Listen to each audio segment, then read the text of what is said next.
First of all अगर किसी को भी हल्का सा भी इत्तू सा भी जिम या वर्कआउट का नॉलेज है तो ये वीडियो कट करके चला जाए, क्योंकि ये वीडियो उनके लिए नहीं है। ये वीडियो उनके लिए जो बहुत ही एकदम बिगिनर है, जो बॉडी बनाना चाहते हैं घर पे रह के या जिम जाके जैसे भी बनाना चाहते हो। तो इस वीडियो को शुरू करने से पहले मैं अपनी एक कहानी सुनाऊंगा। ये बात तब की है जब मैं था 12 साल का। 12 साल, अभी तो 16 साल का हूँ। तब मैं था 12 साल का और मुझे, मैंने सबने देखे होते हैं कि एडिट देखे होते हैं ना यूट्यूब में। तुमने भी एडिट देखे होंगे और तुम उससे मोटिवेट हुए होगे। अब सोचे होगे मैं भी ऐसी बॉडी बनाऊंगा, बल्कि सी एकदम मॉन्स्टर टाइप की, या फिर जैसे भी तुम लोग ने सोचे होंगे। ठीक है, मैंने भी देखे थे डेविड लेट के। उसने बहुत ही अच्छी बॉडी बनाई थी। सबकी सबकी मनपसंद बॉडी हुआ करती थी, वो बहुत ही एस्थेटिक बॉडी थी। तो उससे मैं भी एकदम मोटिवेट हो गया कि भाई अब तो ऐसे बनाना है मुझे, जबकि नहीं पता था। 12 साल की उम्र में मुझे नहीं पता था कि बॉडी कैसे बनती है, बॉडी कैसे बननी है, और स्लीप लेनी पड़ती है, डाइट लेनी पड़ती है, प्रोटीन, मुझे कुछ नहीं पता था। एक्सरसाइज कौन सी करनी पड़ती वो मुझे कुछ नहीं पता था। मुझे बस कुछ एक्सरसाइज पता थी। पुलअप करना, पुशअप करना, स्क्वाट्स करना, और सिटअप भी नहीं पता था तब तो मुझे। बस ये 3 चीज़ें पता थी, और कैसे करनी, कैसे क्या नहीं करनी मुझे नहीं पता। मैंने ट्यूटोरियल भी नहीं देखा, पता नहीं पागलों की तरह जुट गया, पागलों की तरह जुट गया। कभी कभी पुलअप नहीं करता था, कभी कभी स्क्वाट्स नहीं करता था, पुशअप जरूर करता था। पुशअप 50 पुशअप एक सेट में बसते थे मेरे। ठीक है, 12 साल की, 12-13 साल की एज में मैंने लगभग 1.5 साल ये चीज़ करी, जिससे इतनी बड़ी प्रॉब्लम आज के समय में मुझे फेस करनी पड़ी है ना, जिसकी वजह से मुझे बल्क करना पड़ गया बहुत ही।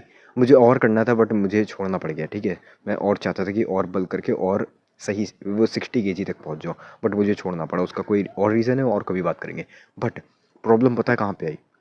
जब मैंने सिर्फ चेस्ट ट्रेन करी। मुझे पता है उस समय पे 12-13 साल की उम्र में मुझे ये तक नहीं पता था कि बाकी चीज़ें बनती कैसे। मतलब बाइसेप बनाना है तो क्या करना है, शोल्डर बनाना है तो क्या करना है, ट्रैप्स बनाने हैं तो क्या करना है। मुझे तो इनके नाम भी तक नहीं पता थे। मुझे पता है पुशअप करने से बॉडी बनती है, बस मुझे उतना उस समय पे पता था। पुशअप करने से बॉडी बनती है, कहाँ की बॉडी बनती है ये तक नहीं पता, बस बॉडी बन जाएगी। मुझे इतना पता था, बॉडी बन जाएगी। ठीक है, बॉडी बन जाएगी। कितना चूतियापा था भाई ये। और पता है उस समय में मुझे अच्छा खासा नॉलेज तो था नहीं, इसी वजह से मैंने बेकार फॉर्म में किया। किसी तरह भी किया, मेरी चेस्ट बन गई। मुझे नहीं पता था कैसे बनी, उस समय पे बस बन गई। मैं यही सोचता रहता था बाकी सब क्यों नहीं बने, बाकी सब क्यों नहीं बने। ट्राइसेप ठीक ठाक बन गए, और चेस्ट बन गई, और शोल्डर शोल्डर नहीं बने क्योंकि बेकार फॉर्म में करता था। तो चेस्ट मेरी बन गई। मेन इफेक्ट आया मिडिल और लोअर चेस्ट में। मिडिल और लोअर चेस्ट मेरी तगड़ी बनी, क्योंकि नॉर्मल पुशअप से और अपर चेस्ट तो में बहुत ही कम प्रेशर पड़ता है, बहुत ही कम स्ट्रेच आता है, समझे। इस वजह से मिडिल चेस्ट और लोअर चेस्ट मेरी ठीक ठाक बन चुकी थी। अब प्रॉब्लम आई, जब तुम्हारी बॉडी का हर एक हिस्सा अंडर डेवलप्ड है और तुम्हारी सिर्फ मिडिल और लोअर चेस्ट चेस्ट डेवलप है, तो पता है कौन सा सिनेरियो बनेगा? सोचो, वो सिनेरियो बनेगा मैन बूब्स का। एक ऐसा मर्द समझो जिसके बूब से निकले हुए हैं। क्योंकि क्योंकि देखो लिटरली, अगर अगर किसी फीमेल को भी देखो तो उसके लोअर और वो क्या कहते हैं, लोअर और मिडिल चेस्ट ही होता है। ठीक है, अपर चेस्ट तो फूला नहीं होता है ना।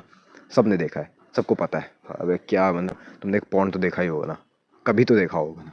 पागल पागल मत बनना, सबने देखा है, सबको पता है। तो वैसा ही मेरा कुछ सिनेरियो हो गया था। मतलब फूल के बाहर नहीं आ गए थे, ऐसे लटकने नहीं लगे थे, मतलब लेकिन लोअर और मिडिल चेस्ट बन चुका था, जिसकी वजह से जब मैं शर्ट पहनता था या फिर बनियान पहनता था तो लोग ऐसा कहते थे तुम्हारे बूब्स आ गए। इतना चढ़ाते थे मुझे। मुझे खुद नहीं समझ में आता था भाई ये क्या है, ये तो चेस्ट बनी हुई है भाई मेरी। तब मुझे पता चला मेरी अपर चेस्ट बनी ही नहीं है, मेरी पूरी बॉडी बनी ही नहीं है।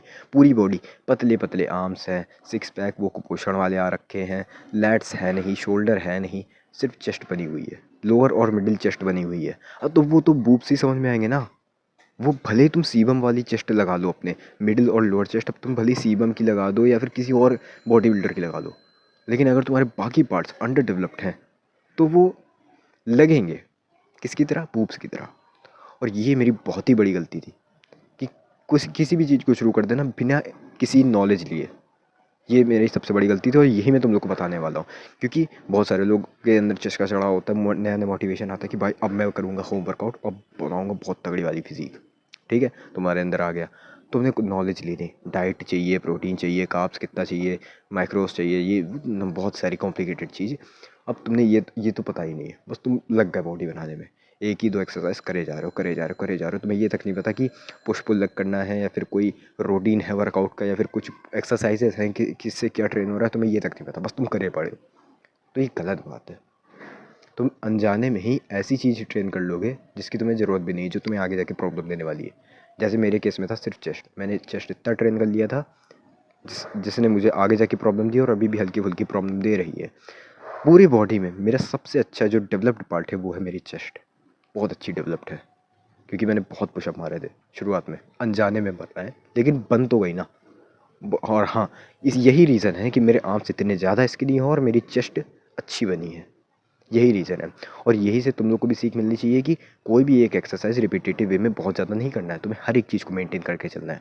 जैसे तुमने 15 रैप 3 सेट मार लिए तुमने शोल्डर के, वही तुमने बाइसेप कर्ल्स भी मार लिए, भले तुमने बॉटल से मार ली, पानी की बॉटल से मार ली, 2 लीटर की बोतल, 2 किलो का वेट हो गया तुम्हारे पास, ठीक है। तुमने सिटअप कर लिए, तुमने स्क्वाट कर लिया हल्के हल्के से, तुमने पुशअप कर लिए, पुलअप मार लिए, तुम्हारी फुल बॉडी ट्रेन हो गई, ठीक है। सिंपल सा, बस अगर तुम यही रोज़ करोगे या फिर इंडिविजुअल डे में करोगे तो भी बहुत अच्छा रहेगा। लेकिन अगर मेरी गलती करोगे कि रोज़ पुशअप मारे पड़े हैं, रोज़ पुशअप मारे पड़े हैं, ये सोच के कि एक दिन पूरी एकदम बल्की बॉडी बन जाएगी, तो ये नहीं होने वाला तुम्हारा। सिर्फ चेस्ट बनेगा और वो आखिर आके बूब्स की तरह दिखेंगे। या फिर तुम किसी भी का एग्जांपल ले लो, तुम सिर्फ बाइसेप ट्रेन किए जा रहे हो। मैंने एक यूट्यूब में एक बंदा देखा था जिसने शोल्डर और बाइसेप इतने तगड़े ट्रेन किए थे, इतने तगड़े ट्रेन किए थे कि उसके आर्म्स बहुत ही बल्कि लग रहे थे और चेस्ट इतनी बेकार लग रही थी, इतनी कुपोषण वाली चेस्ट लग रही थी। चेस्ट में बिल्कुल भी डेफिनेशन नहीं थी, बिल्कुल भी मसल नहीं थी, सिक्स पैक बिल्कुल नहीं थे, ट्रैप्स बिल्कुल नहीं थे, बस ये शोल्डर निकला हुआ और बाइसेप निकले हुए, फूले फूले बहुत ही अच्छे इंसेन बाइसेप थे, ठीक है। और लिटरली उसको देख के हंसी आ रही थी, बट क्या कर सकते हैं, उसके पास नॉलेज नहीं होगी। उसने आर्म्स बहुत अच्छे ट्रेन करी बट वो मिडिल बॉडी को भूल ही गया, चेस्ट को, लैट्स को, ये सब भूल ही गया। तो ये इनकम्प्लीट नॉलेज है और इस पे हम लोग को वर्क करना है। अगर तुम लोग को नॉलेज नहीं है तो भाई यूट्यूब इतना भरा पड़ा हुआ है इन सब नॉलेज से। तुम लोग किसी की भी वीडियो जाओ, देख लो जाके, किसी इन्फ्लुएंसर की देख लो, बस ध्यान रखना कि वो स्टेरॉइड्स ना ले रहा हो, या फिर ले भी रहा हो तो वो तुम स्टेरॉइड्स के झांसे में मत जाना। तुम लोग हर एक चीज़ नेचुरल रखनी है, क्योंकि तुम्हें वो ऐसी बॉडी नहीं बनानी जो सीबम की बनानी, सीबम जैसी है, ठीक है। तुम्हें वैसी बॉडी नहीं बनानी, तुम्हें फिट रहना है, ठीक है। हल्के हल्के मसल रहने चाहिए जैसे ब्रैड पिट के हैं, बस वैसे ही तुम्हें फिट रहना है, समझे। नहीं तो एक्सट्रीमिटीज़ में तुम्हें नहीं जाना, नहीं तो तुम्हें आगे जाके बहुत प्रॉब्लम आने वाली है। तुम्हें मेरी अभी बात का मजाक लग रहा होगा बट इन फ्यूचर तुम बहुत ही सफ़र करोगे इससे। और हाँ, बाकी यही पूरी वीडियो, कोई डाउट्स है तो कमेंट्स में पूछना, बाकी मिलते हैं किसी और वीडियो में। जाओ खराब के सो जाओ।